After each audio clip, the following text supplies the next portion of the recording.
Ucar adı ucalarda, ulu bir nidan olsun. Her meydanda, her dövüşte şanlı bir dastan olsun. Sarsılmaz bir iradeyle galip gel her oyunda.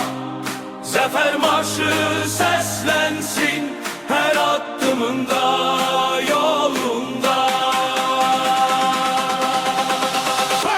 8 Ağustos yarandı o müqəddəs birliğimiz. Vətən eşqi bir man ruhu budur tekmelliğimiz. Emin Ceyhun Şamon'un rehberliği altında yazılır yeni tarih Ucar'ın her anında.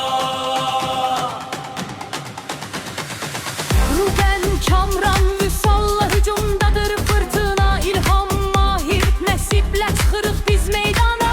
Silla, Müşfiq, Elmarla keçilməzdir səddimiz. Elmir, Fəqan, Pərvizlə kəsilməzdir bəndimiz.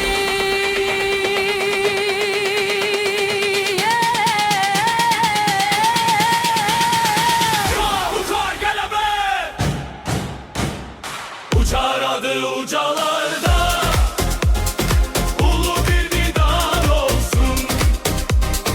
Her meydanda, her döyüşte şanlı bir dastan olsun. Sarsılmaz bir iradeyle galip gel her oyunda. Zafer marşı seslensin her adımında, yolunda.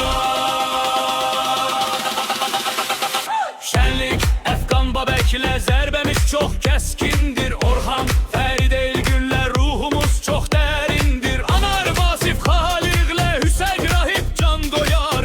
Bu komanda eşq ilə bütün ellər canlanar. Ucar adı ucalarda, ulu bir nidan olsun. Zafer marşı seslensin her adımında, yolunda. Vur golu kazan zafer, şanın aşan kat uçar. Seninledir bu millet, seninledir bu diyar. Vur golu kazan zafer, şanın aşan kat uçar. Seninledir bu millet, seninledir bu diyar.